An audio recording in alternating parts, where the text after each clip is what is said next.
Vamos lá. Então, bom dia a todos. Esta é a primeira aula da disciplina de Sociologia 3, no curso Técnico Integrado em Alimentos. Espero que todos estejam bem. Então, eu vou começar a apresentação agora. Caso algum aluno tente entrar, porque não estarei mais vendo a tela do Google Meet durante a apresentação, então, no caso de algum aluno estar tentando entrar e você vê que ele está pedindo ajuda no WhatsApp aí da turma, vocês, por favor, podem me interromper e me avisem, tá bom? Porque já aconteceu de alunos não conseguirem entrar em outras aulas, em outras turmas. Então, vamos lá.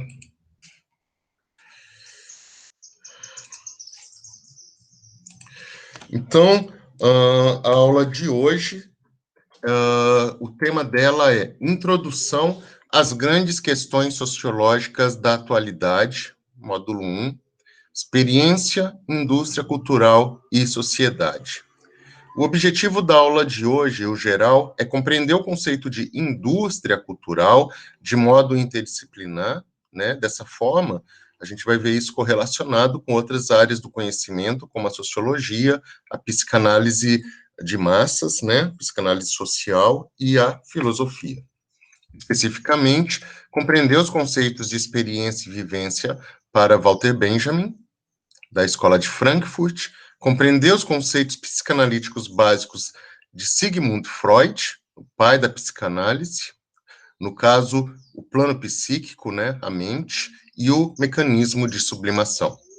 Compreender o papel da indústria cultural, conceito criado, engendrado por Theodor Adorno e Max Horkheimer, no arrebatamento psicossocial que atrela discursos dos meios de comunicação para as massas, né? Esses discursos são ligados à ideia de felicidade, de sucesso, né? E a cidadania ligada ao consumismo, baseado numa falsa sublimação do id.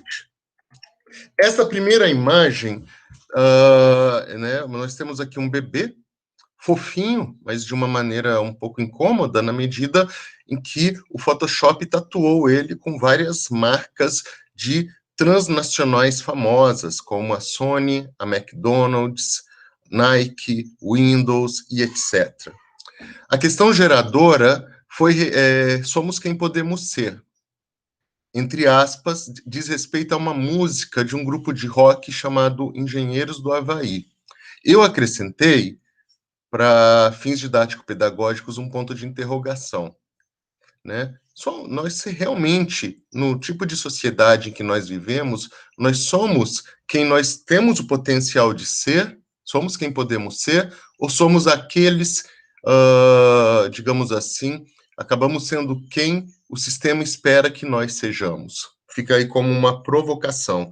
Tá? Porque, para quem não conhece essa música, recomendo aí que a escute com atenção, prestando atenção na letra, que pode ajudar, inclusive, como inspiração para a atividade escrita.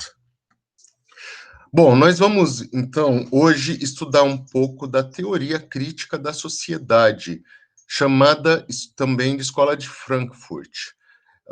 A Escola de Frankfurt é um nome popular dado ao Instituto Social de Pesquisa Social da cidade alemã de Frankfurt.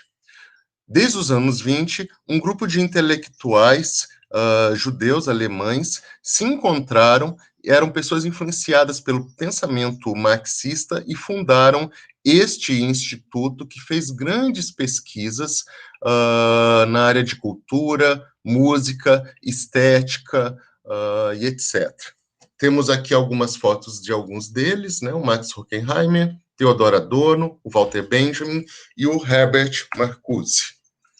O que caracterizava essa corrente de pensamento da teoria crítica ou Escola de Frankfurt? Uma forte crítica ao positivismo, né? A primeira corrente de pensamento sociológico, né? Vocês devem se lembrar do Auguste Comte, né? A filosofia positiva e etc., a sociologia positivista, que empregava aspectos das ciências naturais para a análise do mundo social, como a física e a biologia, por exemplo. O método de análise da biologia, da física, da química, deveria ser utilizado para analisar as questões da sociedade, e os teóricos críticos, ou Escola de Frankfurt, eles se opuseram muito a essa lógica positivista.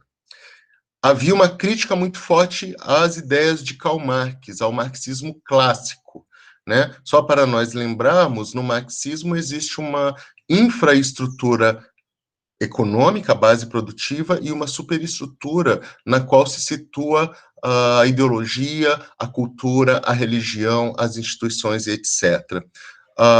Os teóricos críticos da Escola de Frankfurt, eles afirmavam que tão importante quanto a base produtiva e econômica era analisar a cultura também para se compreender a sociedade.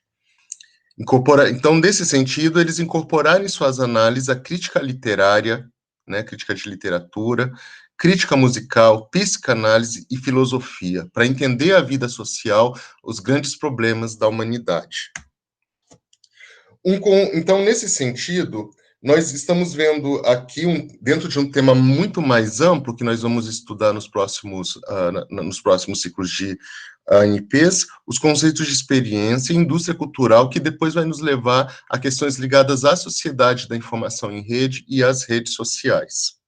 Então, a experiência seria o conhecimento ou aprendizado obtido através de uma prática ou da vivência, experiência de vida, experiência do trabalho.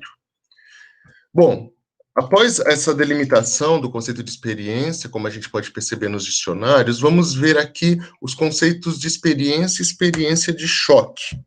Para a gente poder entender esses conceitos de experiência e de que maneira eles vão se articular com os outros conceitos que vamos ver na aula de hoje, vamos retroceder um pouco no tempo para a Idade Média.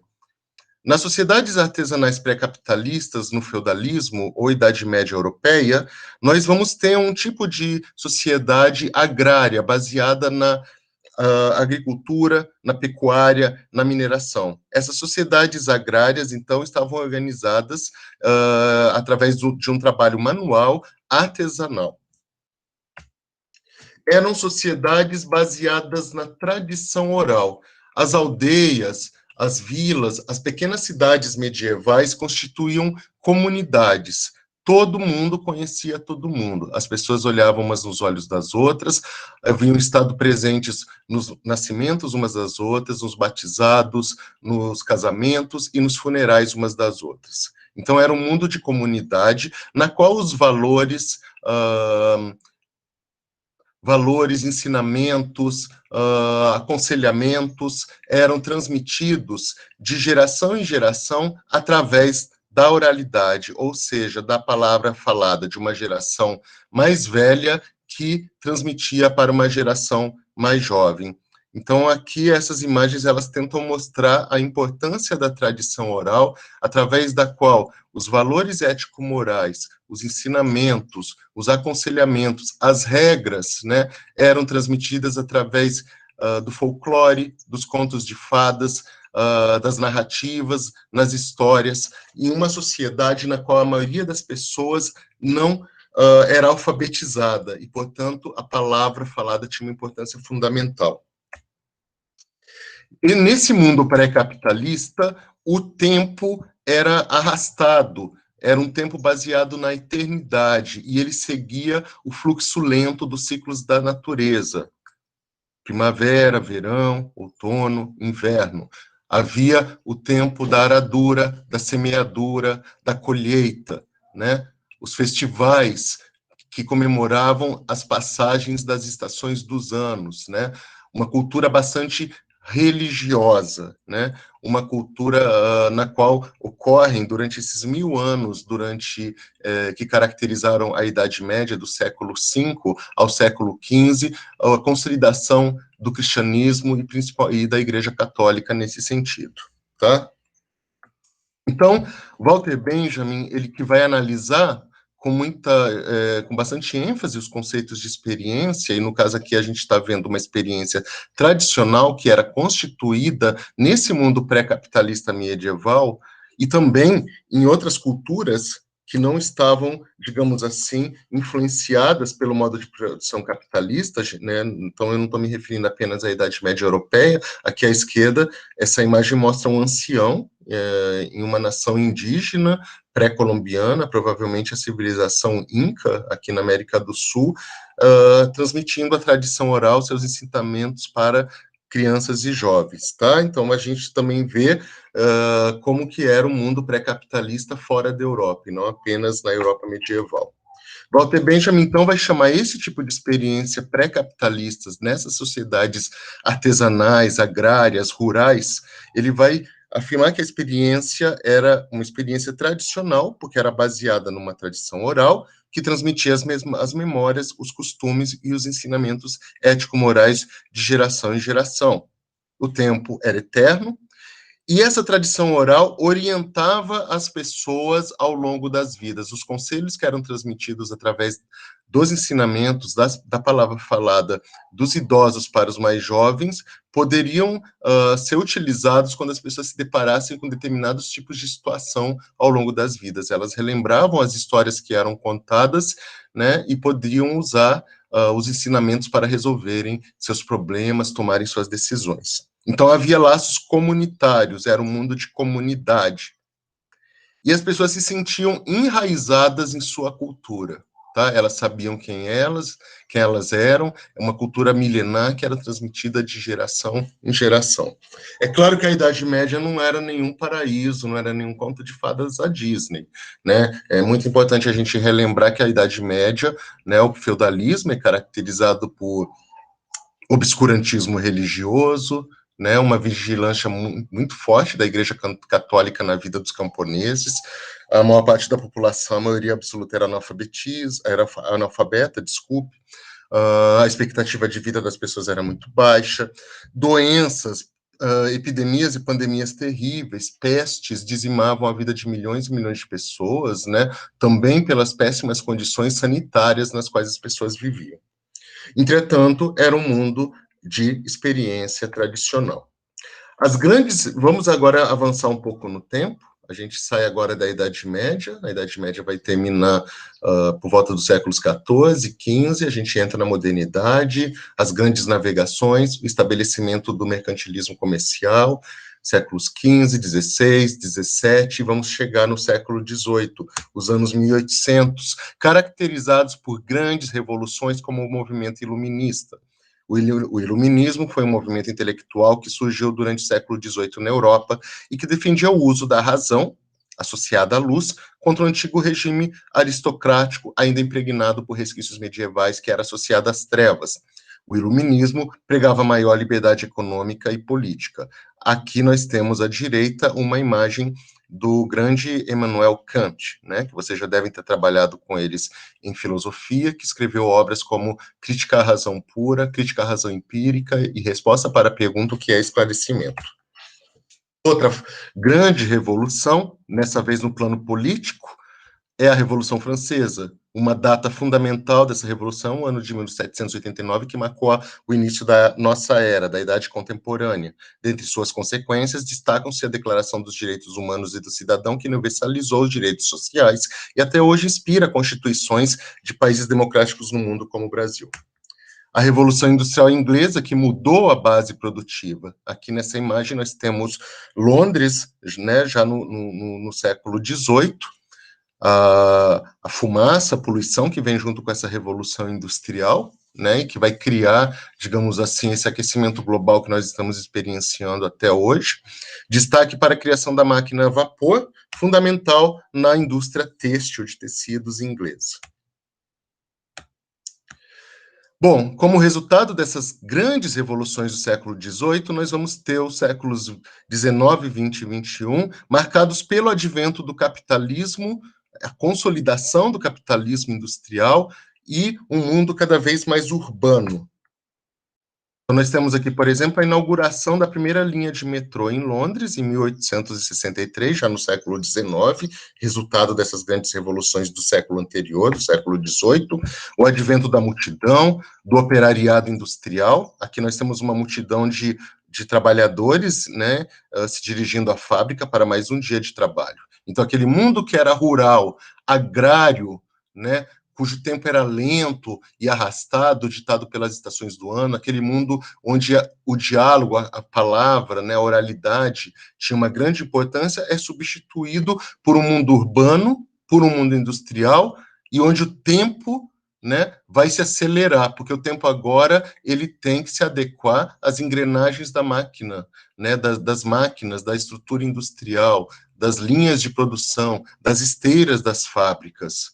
É o tempo do relógio, o tempo que administra toda a nossa existência, desde o momento que nós acordamos, escovamos os dentes, tomamos o banho, nos preparamos, tomamos café, depois vamos à escola, depois vamos trabalhar, todo o nosso tempo, no modo de produção capitalista, passa a ser administrado. Aqui nós temos também, como resultado dessa consolidação do capitalismo urbano industrial, as galerias de Paris e o arrebatamento consumista. As galerias são as avós dos nossos atuais shopping centers, né? Consumir passa a ser algo muito importante nesse tipo de sociedade, né? Então aqui, perdão, mais uma imagem das galerias. Nessas galerias, as pessoas iam basicamente consumir, ou pelo menos, digamos assim, entre aspas, paquerar produtos, né, que elas desejavam juntar dinheiro e obter algum dia. Então, passa-se cada vez mais necessário, né, a gente vai voltar a esse termo outras vezes, ter para ser. As pessoas passam a ser cada vez mais julgadas pelos que elas podem comprar, pelos bens materiais que elas podem acumular, roupa, meios de transporte, habitação e etc. Isso não era uma novidade, né? O fato de uma pessoa ser julgada pelas suas posses é algo que já datava de milhares de anos. Só que com o capitalismo, esse consumismo adquire uma amplitude colossal, gigantesca. É necessário comprar, ter para ser. Paris, por exemplo, que é uma cidade que se urbanizava, crescia vertiginosamente no século XIX, né? Nessa Paris, vários tipos urbanos surgiram, né? O operariado, né? A classe média que começou a se expandir, né? Grandes problemas sociais, conflitos sociais, bolsões de pobreza e de criminalidade, ao mesmo tempo os operários estavam se organizando, as mulheres estavam começando, mesmo que timidamente, a se organizar, e nós temos também, no meio de toda essa transformação, dessa aceleração de toda a existência social, a figura do flaner. O flaner era um tipo urbano muito presente nas ruas de Paris, nos parques e nas galerias também, porque ele era muitas vezes uma pessoa, podia ser um pequeno burguês, podia ser um boêmio, um poeta, né, entre aspas, desocupado, vamos dizer assim, que se recusava a entrar nesse ritmo frenético, acelerado e consumista, que marcava essa consolidação da modernidade, do capitalismo urbano industrial no século XIX. Ele levava uma tartaruga para passear, e a tartaruga, digamos assim, ditava o ritmo de sua caminhada, enquanto as pessoas estavam lá deslumbradas, né, como doidas, olhando as vitrines das lojas, comprando, né, os produtos e etc., ele ficava observando com um distanciamento, de uma maneira mais contemplativa e mais lenta, todo aquele mundo acelerado, aquele formigueiro humano que Paris estava se tornando, e se tornando também um protótipo para as grandes metrópoles que hoje existem no mundo todo.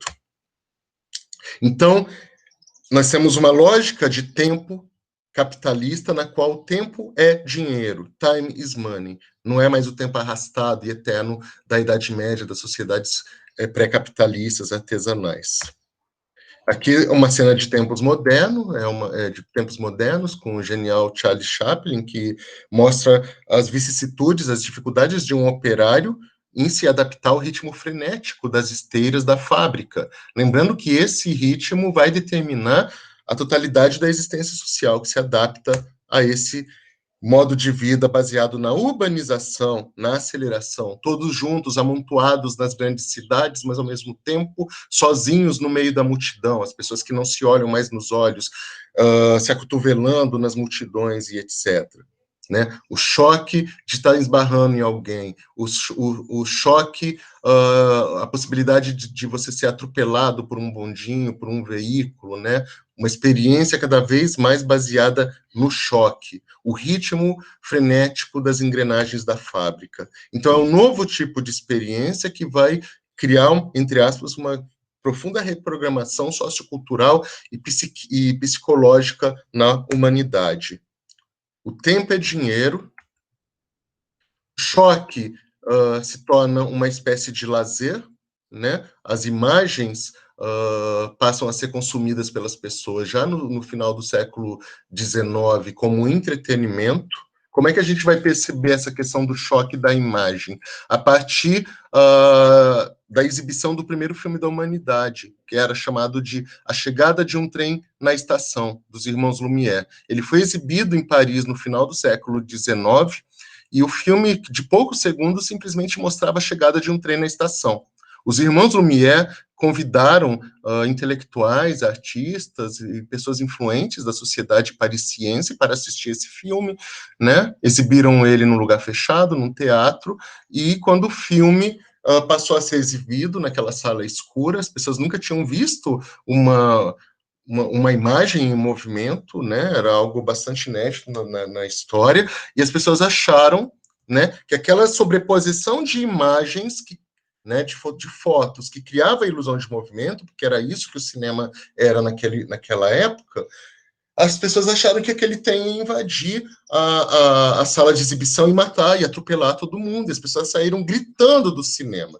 Essa sobreposição de imagens, esse choque de imagens, assustou as pessoas naquela época. Mas hoje, nós já assistimos filmes, e hoje até temos a experiência da TV e do cinema de 3D, na qual essas imagens, né, que o tempo todo estão em transformação, em mudança, criando essa ilusão de movimento, essa experiência de choque, para nós é algo comum. A gente está acostumado a essa sobreposição de imagem. Ela não nos incomoda, mas imaginem como foi para as pessoas, em 1895, verem um filme pela primeira vez.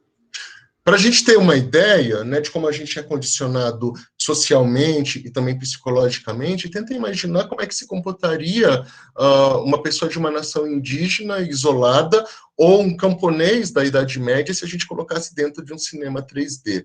Que tipo de experiência essa pessoa teria? Com certeza ela ficaria bastante perturbada e traumatizada, no mínimo. Então, só que na nossa época, esse mundo de engrenagens, ele se torna um lazer, né? Os parques de diversão, por exemplo, eles têm a estruturação de suas máquinas e etc, que são análogas às engrenagens das fábricas, né? E essas máquinas jogam o corpo humano de um lado para o outro, e a partir desses choques nós temos o nosso lazer. O choque de estar dentro de uma tempestade de luzes e dançando numa boate, numa danceteria, numa festa e etc. Então, nós somos bombardeados por imagens, luzes, movimento o tempo todo, né?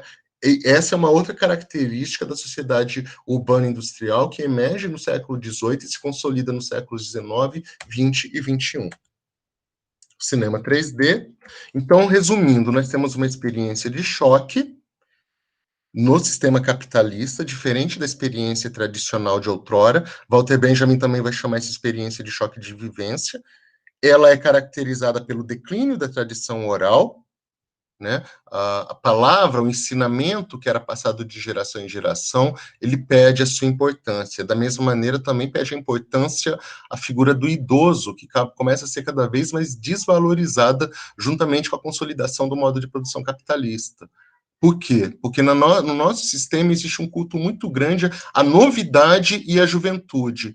Tudo que é associado ao velho, ao antigo, ao que está fora da moda, por exemplo, acaba sendo desvalorizado. Se antes os idosos eram valorizados, porque eles eram o receptáculo vivo da tradição, da sabedoria, da experiência acumulada ao longo da vida, hoje, muitas vezes, nossos idosos são jogados fora como se fossem móveis usados, em asilos.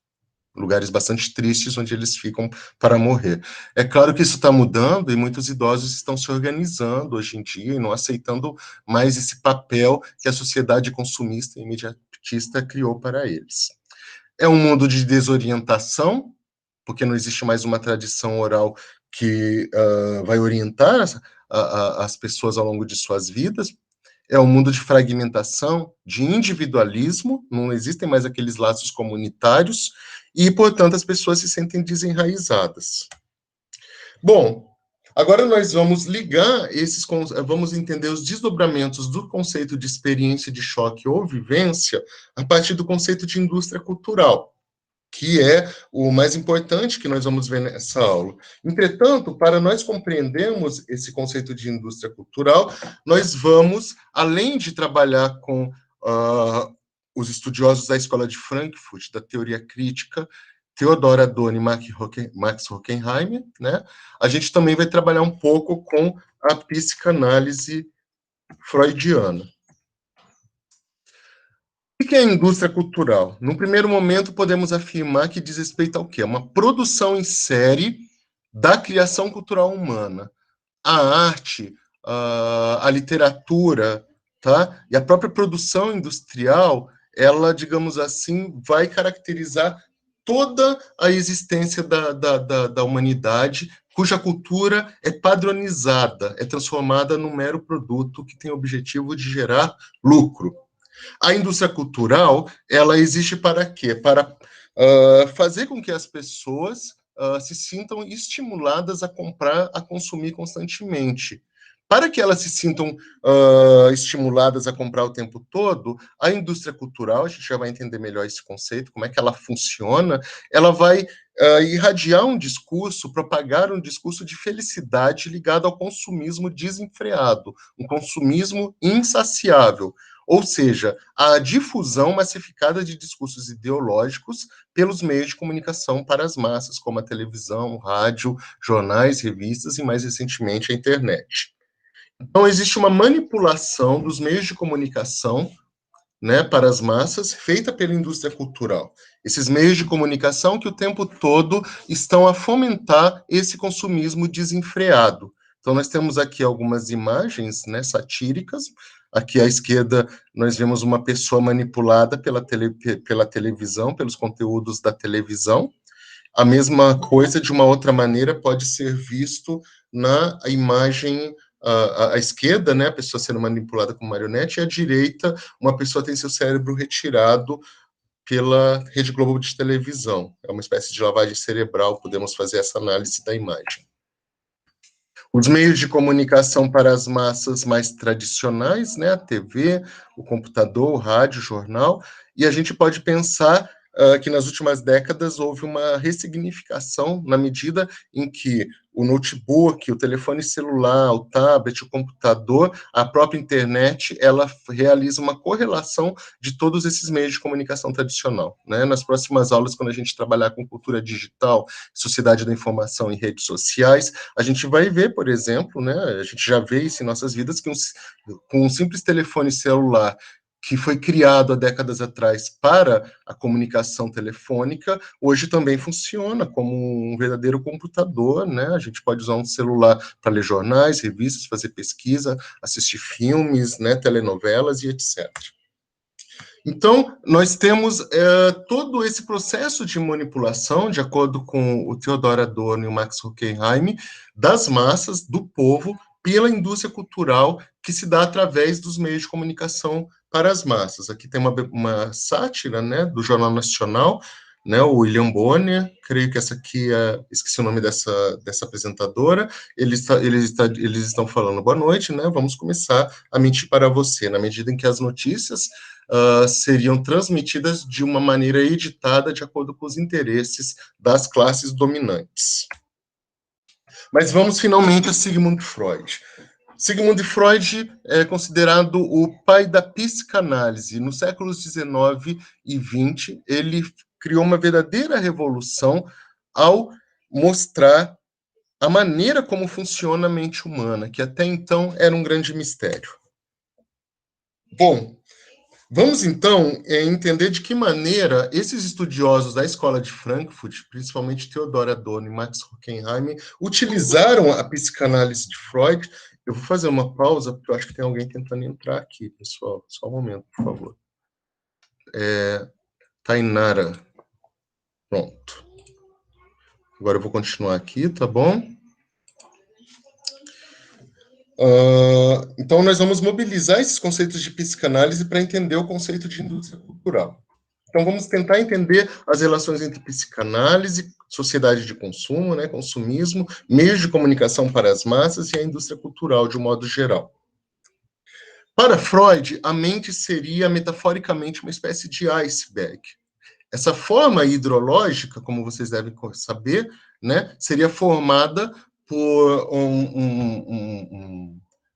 por um gigantesco bloco de gelo, cuja extremidade é a que vem à tona, que vem à superfície. E, embora seja grande, corresponde apenas a uma pequena parte desse iceberg, enquanto a maior parte dele fica submerso.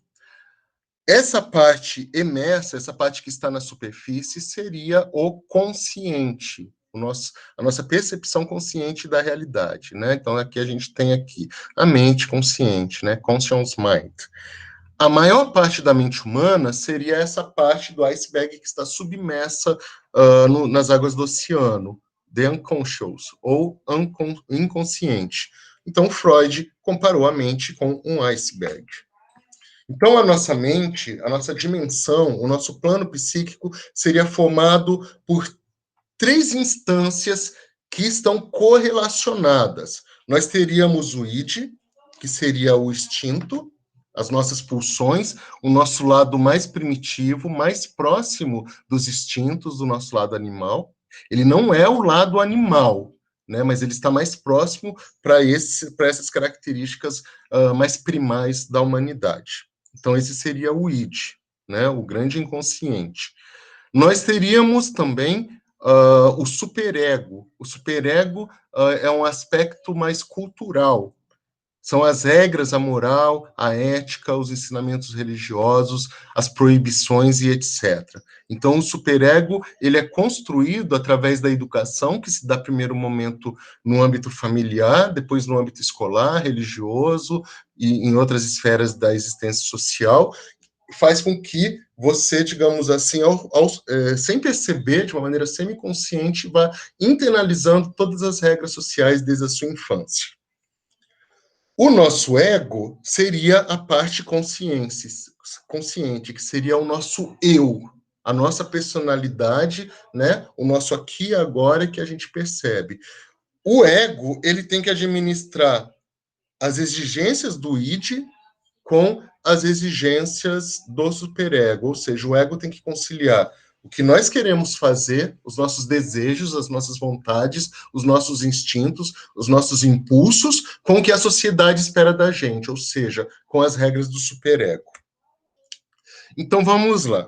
Para a gente entender isso melhor, deixa eu ver que horas são aqui, temos 20 minutos, a gente acho que mais 10 minutinhos já acabamos, mas para entender bem esses conceitos de ego, superego e id, que são esses aspectos da mente humana, vamos tentar entender com alguns exemplos. Vamos lá. Todo mundo aqui já foi criança, não sei se alguns de vocês têm irmãozinhos mais novinhos, etc., sobrinhos e etc., mas eu acho que todo mundo sabe o que é uma crise de birra. Uma criança que se joga no chão de supermercado porque quer um pedaço de chocolate, ela se joga no chão, faz um escândalo, as pessoas começam a olhar para esses pais, achando que esses pais estão maltratando a criança, que devem ser péssimos pais, etc.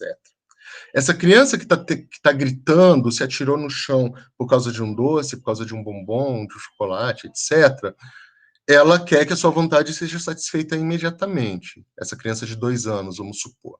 O id dela, esse lado mais pulsional, né, primitivo, que quer que os seus desejos sejam realizados imediatamente, está gritando.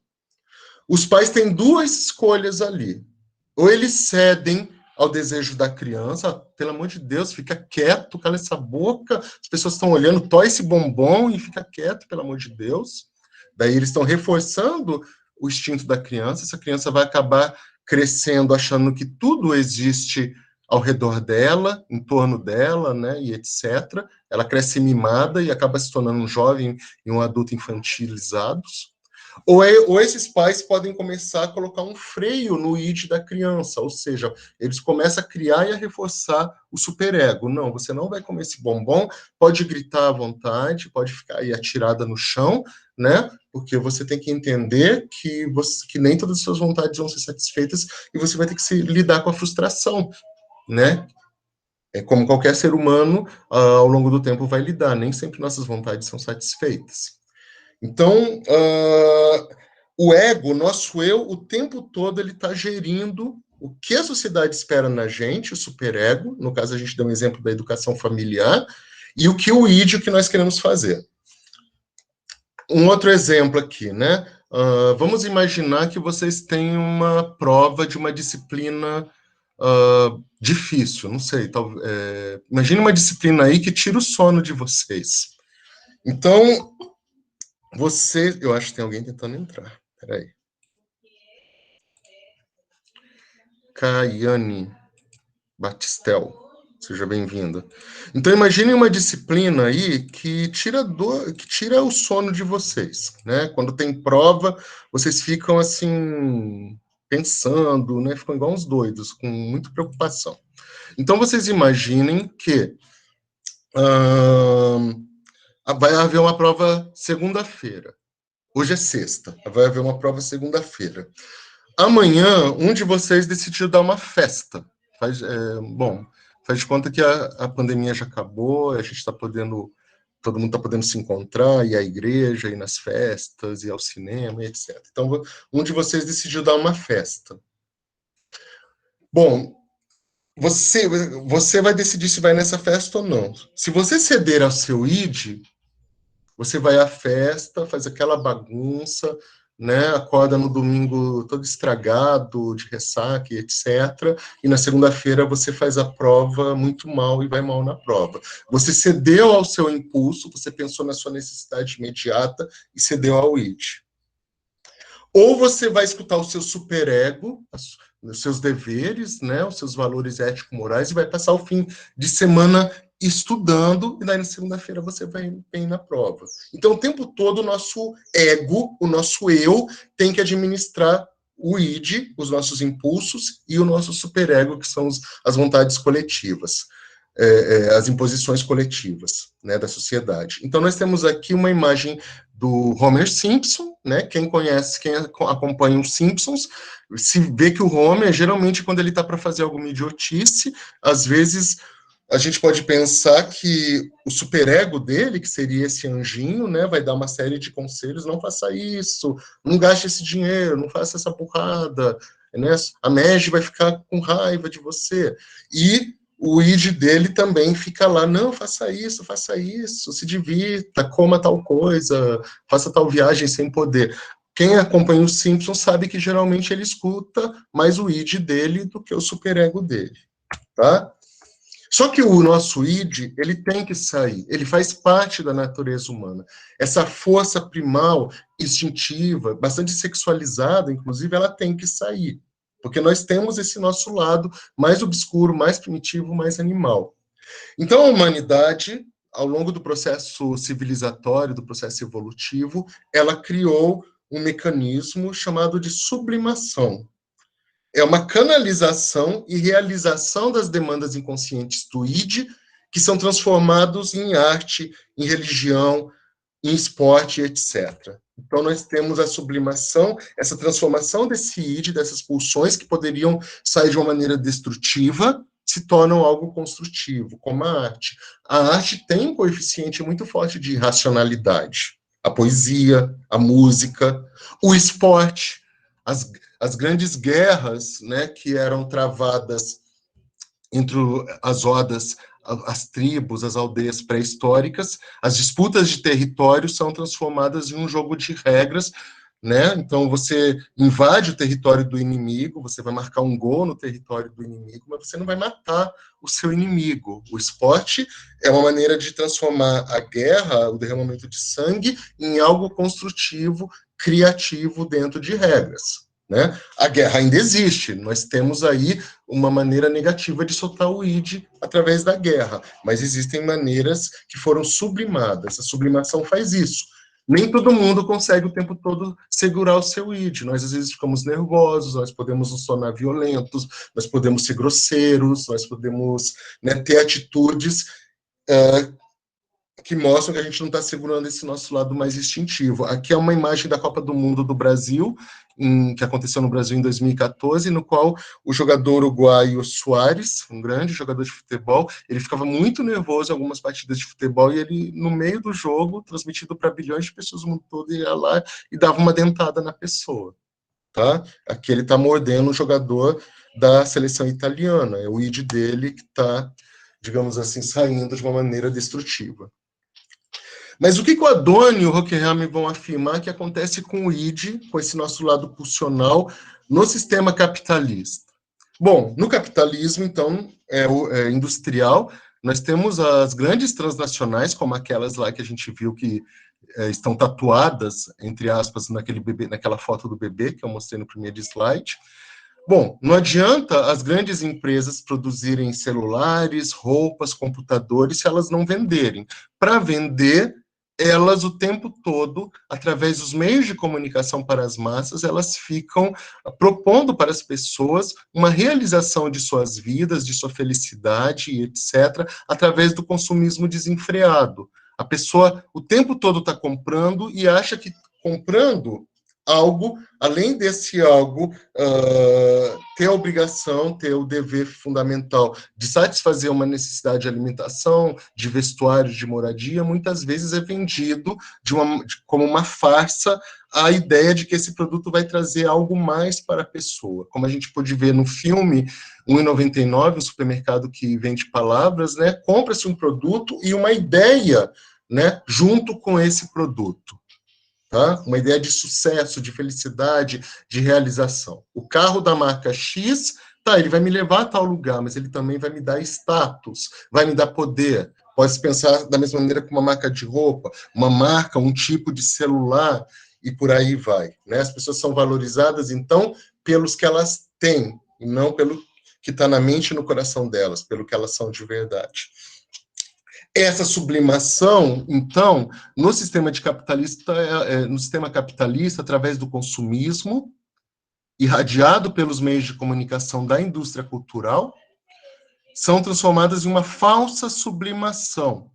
Porque a pessoa o tempo todo consome, muitas pessoas acabam ficando até viciadas no consumo, mas elas nunca estão satisfeitas de verdade, porque aqueles produtos não vão trazer uma felicidade real para essas pessoas. Então, aqui a gente tem uma imagem desses programas de televisão, como o Domingão do Faustão, que sorteiam, né? Principalmente tem um apelo para as classes mais baixas, né? Sorteiam produtos, carro, casas e etc., né? E propiciam uma espécie de acalanto, de uma espécie de, digamos assim, de falsa segurança num mundo baseado cada vez mais em crises econômicas, pandemias e desemprego estrutural. Né? Essa casa dos sonhos sorteadas no programa de domingo pode, de alguma maneira, dar uma falsa ilusão, assim como a loteria faz, de que de uma hora para outra nossa vida pode mudar e nós ficaremos todos muito felizes. A cerveja, que é degustada por jovens fisicamente considerados atraentes, né, numa praia paradisíaca, acenam para a embriaguez facilitadora do sexo casual, né? Só que não se vende também junto a ideia do que o excesso do álcool pode fazer com as pessoas. Pode destruir família, trazer sérios problemas de saúde. Além disso, vende-se um padrão de beleza, de comportamento. A gente pode ver nessa imagem, por exemplo, numa cidade como o Rio de Janeiro, em que a metade da população é negra, né? Ou é preta ou é parda, e, portanto, negra, nós vemos aqui as pessoas em destaque, que são aqueles que são mais valorizados pela indústria cultural, pela mídia, né? Os jovens brancos de classe média e alguns negros em plano de fundo, porque existe toda uma ideologia que é vendida junto com a propaganda, com os discursos dos meios de comunicação de massas, e que estão impregnados por racismo, por machismo, né? Então, a gente vê aqui um grupo de homens degustando uma cerveja, todos estão sentados, o corpo deles praticamente não aparece.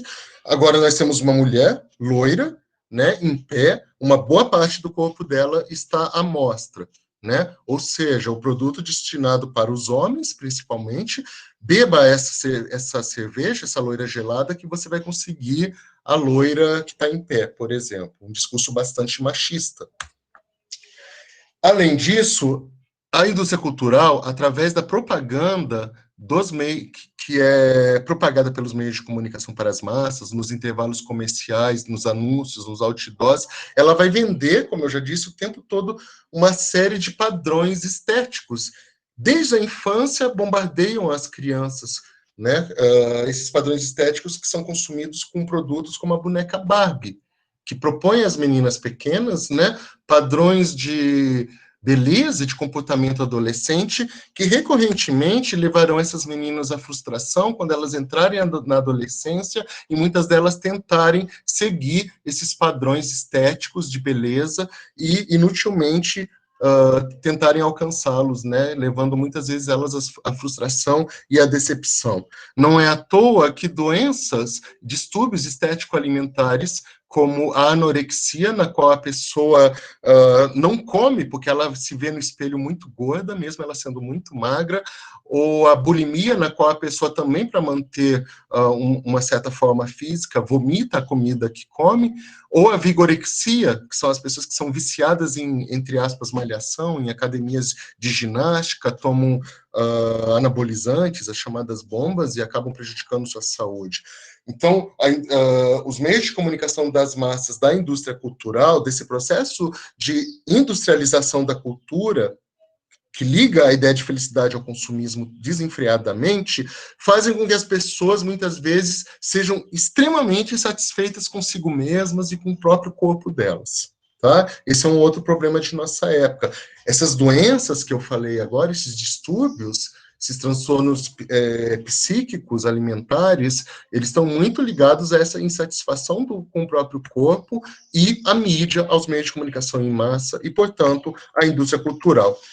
Muitas vezes, nesse tipo de sociedade de consumista, na qual existe uma falsa sublimação do id, onde a nossa mente o tempo todo é manipulada para consumir, comprar e comprar, as pessoas muitas vezes não querem comprar o produto, elas querem se tornar, né, em alguns casos extremos, o próprio produto. Né? Então, aqui a gente tem o caso das Barbies humanas, e aqui nós temos o Ken humano, né? Pessoas que vão... esses até nem estão tão, digamos assim, não incomodam tanto. Existem alguns que as pessoas mexem tanto no corpo, fazem tantas cirurgias plásticas que elas parecem até que se tornam personagens de desenhos animados japoneses, de animes ou daqueles quadrinhos de mangás.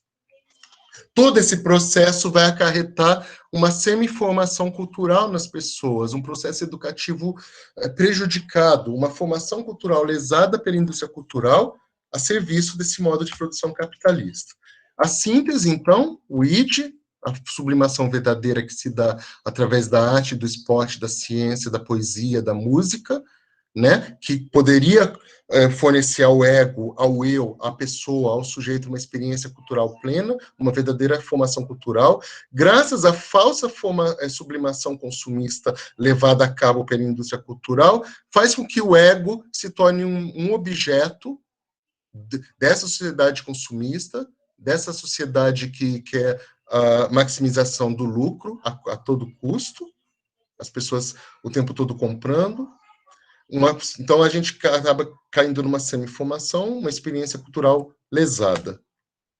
Então, recapitulando, nós vimos a experiência tradicional versus a experiência de choque, a orientação que foi substituída pela desorientação, o enraizamento que existia no mundo pré-capitalista, substituído por uma cidade de desenraizamento, a comunidade substituída pelo individualismo e a indústria cultural e a semi-formação como resultados desse processo.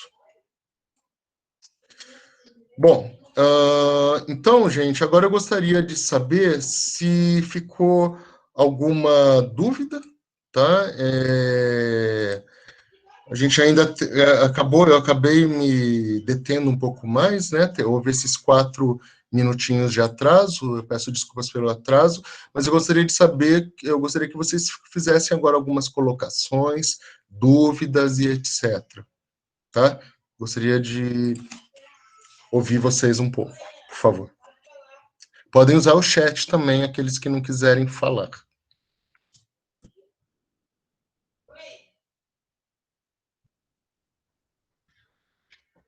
Alguma dúvida?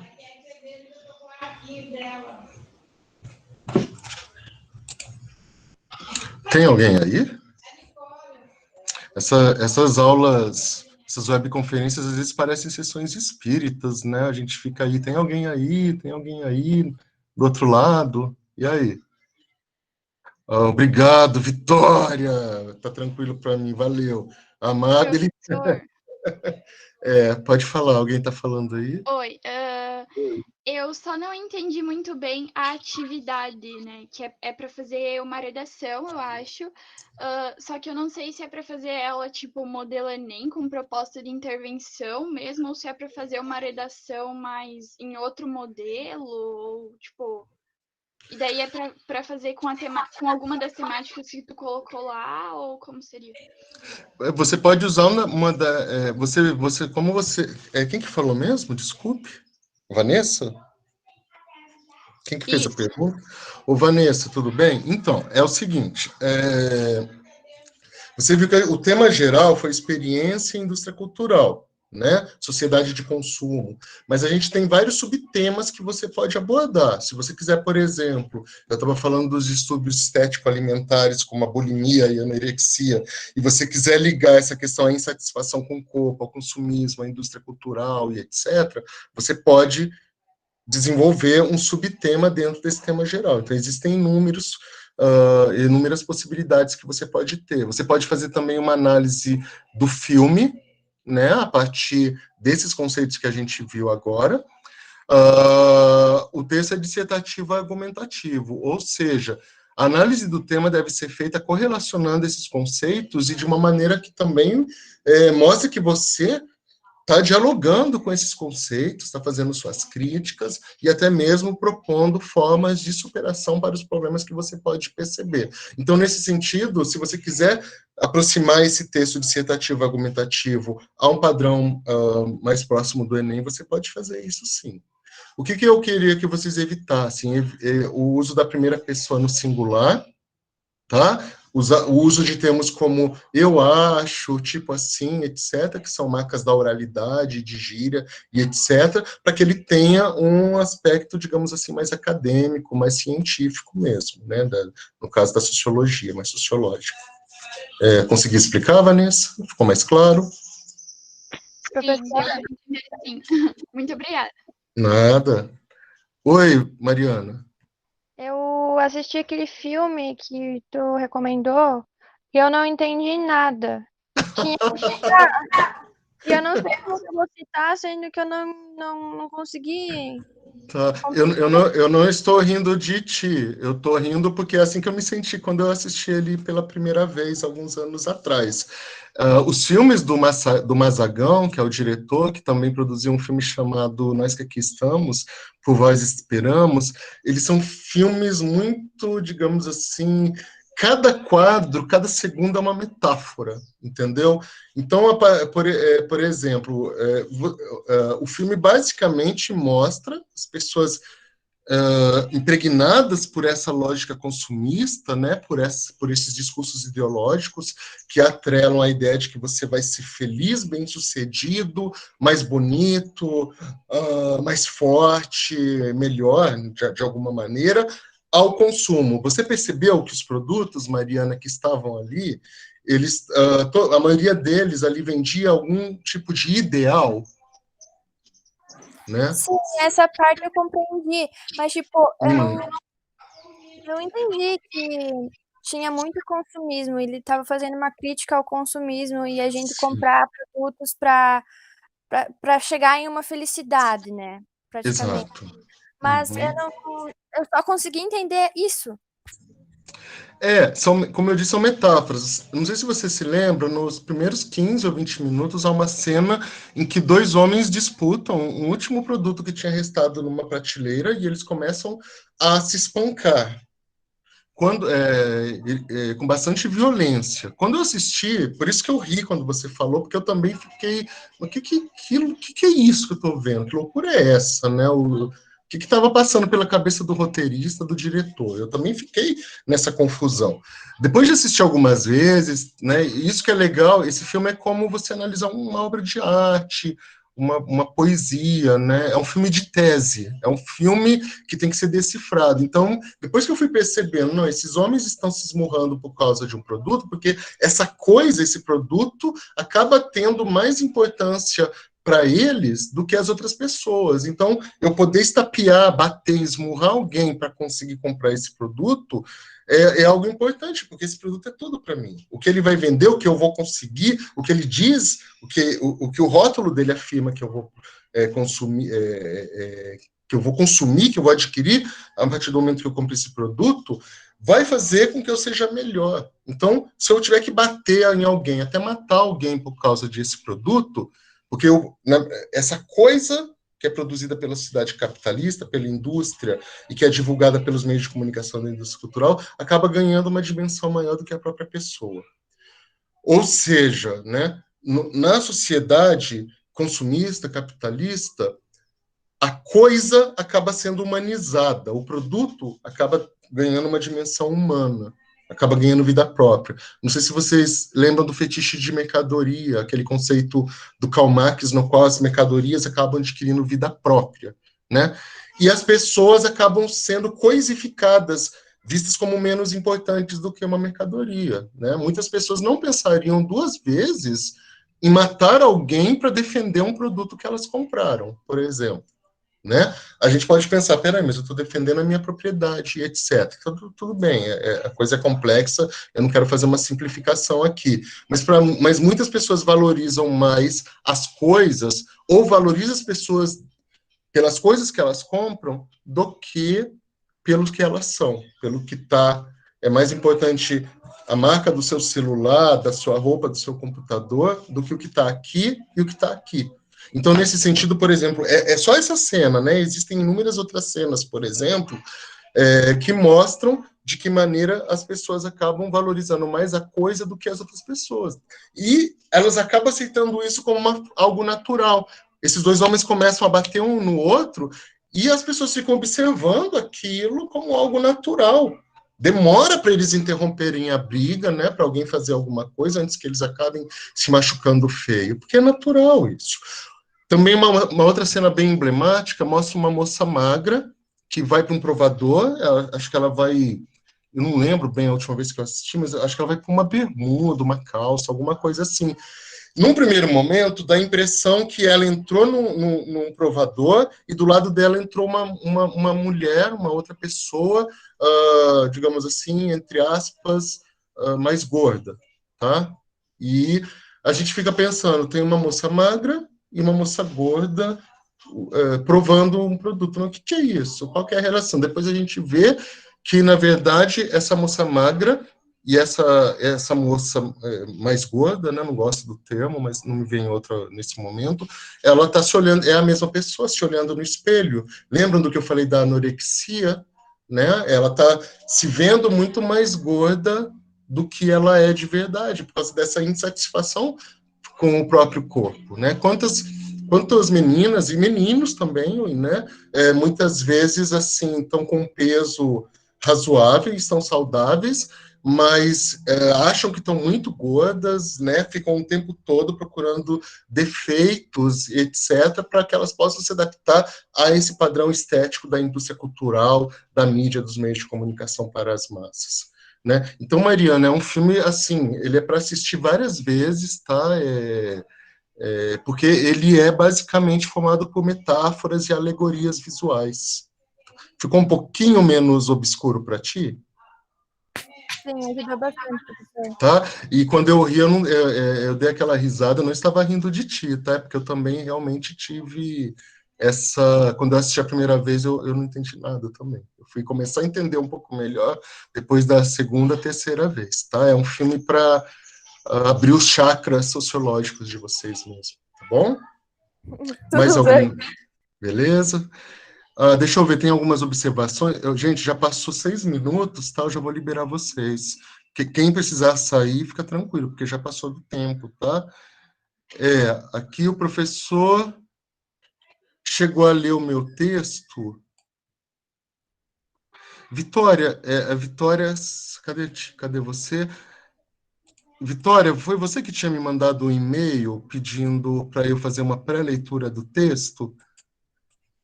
Não, eu só tinha te Não. chamado no WhatsApp pedindo se eu poderia fazer a mistura dos temas.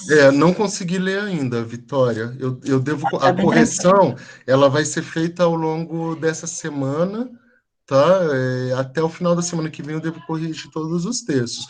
Mas se você seguiu mais ou menos as indicações que eu te dei, então deve ter ficado nos conformes, digamos assim, eu acredito. Tá bom? Amabile, beleza. Então, mas precisando, Vitória, né? Se você se sentir muito inseguro, alguma coisa, eu posso dar uma olhadinha nele antes, tá bom? Amabile, eu tive que ler os comentários para entender. É assim mesmo, Amabile. Às vezes, um texto, ou esses filmes de tese, né? Que são filmes de vanguarda, né? Não são esses filmes pipoca, entre aspas, digamos assim, né? Eles às vezes demandam que a gente faça essa interpretação, leia um texto, uma crítica, uma resenha para tentar compreender, como você pode fazer com um texto de filosofia, de história, ou mesmo de física, de biologia. Às vezes a gente tem que fazer pesquisas complementares, né? Ver um filme desse é diferente de assistir Vingadores Ultimato, por exemplo, que é um filme muito legal, né? Mas é outra linguagem, tá? Pois é, a Luísa, eu também tenho os momentos que eu peguei algumas coisas, mas o conjunto eu não sei, não. Eu sugiro, né, assistir outras vezes, em outros momentos aí da vida de vocês, tá? A Luísa é tipo ter armas em casa para poder matar o ladrão que vem roubar o carro que eu comprei. Aquilo que a gente estava conversando, Luísa, legal, isso mesmo. A Amabile, provar uma calça, é isso que a moça do filme estava fazendo, né? Ela foi pôr uma calça. Tchau, professor, bom fim de semana, Vitória, né? Gente, é isso, né? Tá chegando a hora de comer, né? Aquele bifinho com batata frita, saladinha. Queria saber se tem mais alguma dúvida, se eu posso encerrar a aula. Professor, Pode falar. Esse texto é que nem uma redação, né? Isso. Então, eu vou fazer que nem uma redação mesmo. Isso. Tá bom? Eu para cada texto, eu vou dar uma resposta no feedback lá na plataforma Muda individualizado, tá bom? Então, aos poucos, vocês vão entendendo o tipo de construção textual que eu espero que vocês façam ao longo do semestre, tá bom? Beleza, professor. Muito obrigada. Nada. Gente, um grande abraço. Imagina, Mariana. Um grande abraço para vocês. Tenham um fim de semana maravilhoso. Eu vou ficar até meio-dia. Eu vou lá na plataforma Moodle disponível para vocês, tá? Tchau. Um abraço.